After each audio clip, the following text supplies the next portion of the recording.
Jason Schreier used to be top dog at Kotaku, now is working for Bloomberg. He also is a New York Times best-selling author. But none of that is important because what really defines him, what is really the most important aspect of his personality, which you just say these things and you think about Jason Schreier, are the pronouns. He, him. By the way, did you notice that progressives, they put their pronouns on Twitter like it's a PhD or something? I mean, obviously, they worked really hard to get them, so why shouldn't they? They should be proud of the pronouns. I'm blocked by Jason Schreier, by the way. I don't know why. I never talked to the man. I never contacted him. Which goes to show that it's probably a block list, which goes among video gaming journalists with people who disagree with their hot takes. Yeah. So here we have Jason Schreier showing a picture of a couple of individuals and attacking them for their race and gender. Very, very classy, very blue check marky. It's very traditional, right? Attacking people for their race and gender. Things outside of their control. And the reason he's attacking them is because they had the audacity to use the freedom of association. You're not allowed to associate, right? Now, if you actually look at the Jason Schreier timeline, you'll see that he's very upset because now people are attacking him for his race and for his gender. So he can dish it, but he can't take it. He can't handle the hit, but he loves being in the kitchen. Typical video game journalist stuff. So he says that it's pretty wild that in 2021, a new game studio still looks like this. And he shows the picture. Now, I'm curious if you would complain if these individuals were some construction workers, or if these individuals were the janitors at some company, or if these individuals were the representative of a trash company. It's perfectly fine. Like those jobs are pretty acceptable. But if you have a game company, you're not allowed to have only white guys, I guess. It's problematic. Not because of the games that they're releasing, but because, well, how can you have the parasitic industry then? How can you have the industry that produces nothing but earns a lot? The diversity departments. How can you have them? Do you know a chief diversity officer earns between $250,000 to $300,000 a year? Do you know that a diversity officers doesn't really spend overtime? They don't crunch. They don't have to come to work on Saturday. It's a very prestigious position, and without Jason Schreier, they might not exist at companies. Companies would then be judged by the product that they're making, not by bullshit standards. But hey, you know what? I'm thinking about it, and I guess, is this company worse than Blizzard or not? Like, which one does Jason Schreier prefer? Blizzard with diversity officers?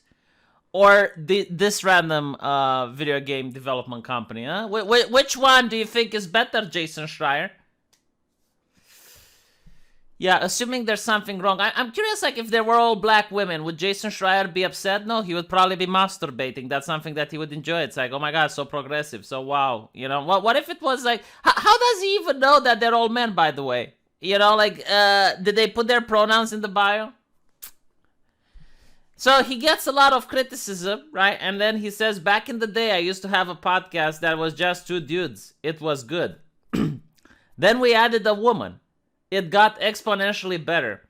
Turns out different perspectives improves your product. In other words, anyone who responds that all that matters is game quality is getting blocked. Yeah, like he can't handle diverse opinions, right? There's no two sides of the same issue anymore. It's just Jason Schreier's side, and then there's misinformation. So, why? I still don't get it. Like, if it got exponentially better, why are you comparing a podcast with a video gaming company? Like a podcast is something very different. But not only that, like, my question is, right? He says that by adding out a woman, she has different perspectives. So is he actually trying to say that there are certain perspectives that only men have? Or men don't have perspective, and when you add the woman, now you have different perspectives.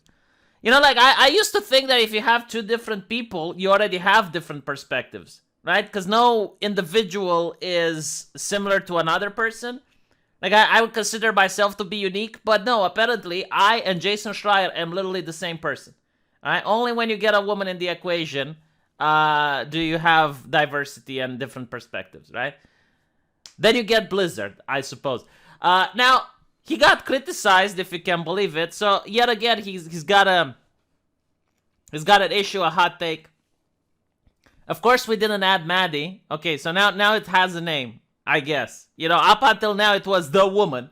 Like when you say the woman, you're supposed to think of Maddie, right? Because they're like the core essence. With the progressives, you need to understand every person is in a box. So you're defined by your race and gender, pretty much. Like, those are your important characteristics. And then the activists define what your gender actually means. So, for example, men, they're oppressive, they're patriarchal, they're evil people, right? Women, they are beautiful, they're stunning, right? Like, that's how it means. Like, if you're a woman, you need to vote left. According to Anna Kasparian, women who voted for Trump are so dumb, right? So, based on the box you're in, then you get the therefore, right? So anyway, didn't add Maddie because she's a woman. We added her because she's a great podcaster. Well, maybe, I don't know, Jason, like maybe the reason your podcast went better exponentially after you added Maddie is not because she's a woman, but because she's a great podcaster and you two sucked. How about that? Did you think about that? Did you try to think about that for it? So it's inextricable from her identity, like how my personality and perspective were shaped by growing up Jewish, and Kirk's were shaped by only dying 7 times in Returnal. I mean, I really don't understand. Like, you literally point out, like, how can progressives hold all of these different takes and not short circuit in their brain? I don't get it. So you're already saying that your personality and the other guy was different, right? So how many people are here? 1, 2, 3, 4, 5. 1, 2, 3, 4, 5. So 5 times 5, that's 25 people in this picture, give or take, right? That's 25 different personalities. That's 25 different takes. 25 different perspectives, as Jason likes to say it. So how are you not nullifying your own argument literally one tweet below? But anyway, he goes on and he basically is saying that they need a woman. Why? I don't know. It's just like different perspectives. And if you say that only gaming quality matters, then he's going to block you. Now, you're going to see like only ass lickers here because everyone is agreeing, right? Like that is a progressive way of having discussions. Just ban the people who disagree. We used to have a joke about it in the Soviet parts of Romania. It's like all scientists agree communism is the best economical system known to man. The scientists who disagree get fired. And then you have the consensus, right? Like the moment the scientist disagrees, he gets fired so that the consensus can be remade. Now, you're going to see other check marks saying, if all that matters is quality, and we know adding diverse voices, viewpoints improves the quality, then you ought want to diversify your company. So, I love how they always come up with the studies. It's like, I got studies that show, studies that claim. You know that there are Japanese companies that only have Japanese people in it, and they have good games, right? You know, some of the classic games that I used to like were made only by men. Now, I'm not saying women can't make video games, like heaven forbid, but what I'm saying is leave people the fuck alone, Jason. Leave them the fuck alone. Stop harassing people, Jason. Stop harassing them. Why? Who the fuck cares if they're only men? Who the fuck cares if there would be only women? Who the fuck cares if there would be a mixture? I don't give a shit. Why do you care? Why can't you sleep at night, Jason? It's like in 2021, as you pointed out, a single studio. Out of all of them, a single one is like this, and you can't put your head on the pillow and close your eyes? Fuck is wrong with you? Well, I'm telling you what is wrong with them, right? Because like another studio might look at this studio, which would probably release a game that might actually be good, and then the other studio would be like, hey, hold on a little bit. Like, how much money are we paying the diversity and officers in our company? Oh, quite a lot. Oh, I see. Can't we like move that money and play our actual employees more? You know, like the people that actually get jobs done, you get to pay them more. Can we invest more money into the actual making of a product? Because apparently We can have like apparently we can have diversity without the officers. I mean, if this studio does it without any diversity, I guess maybe we should just hire the best people for the job rather than the best skin colors and the best genders, which are interchangeable anyway. Like, why do you need to hire women? Just hire men that identify as women, and there you go. And then it's like literally everyone is an ass huh? But all that matters is game quality, and the guy gets banned. But it's absolutely true. Like, all that matters is the game quality. But you know, I guess this is 2021, the year we live in, right? You have a company like Blizzard, and Blizzard releases World of Warcraft, the last expansion pack, horrible game. Releases Warcraft 3 remake, buggy game, barely functional, barely working. Community is up in arms. No one likes their games. And Blizzard just goes like, meh. But the moment like they get accusations of harassment in their company, oh, all of a sudden now they're shutting down. Now they have like the employee walkouts. Now people are like, okay, well, we need to do better. It's like, motherfucker, when the actual product that you're making is shit, and people are telling you it's shit, don't you think you should have done better then? Don't you think like you should have done something about your games then? But that's the problem. Companies aren't producing video games anymore. Companies are producing wokeness. That's the main product. And if wokeness suffers, then the company shuts down in order to see what the fuck. If the game doesn't work, or if they're milking money from the customer, that's fine. No problem. Who gives a shit about the games anyway?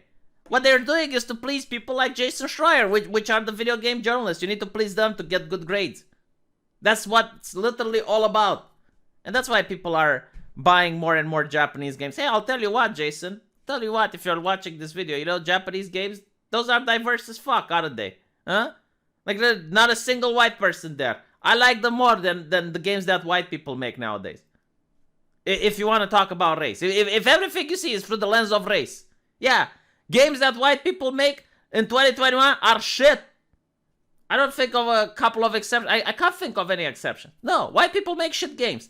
If you want good games, go to China. Go to Japan.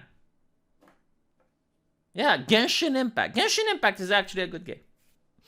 Let me know what you guys say. Sorry, I'm a little bit tired. Let me know what you guys think, and I'll see you in the comment section. Take care.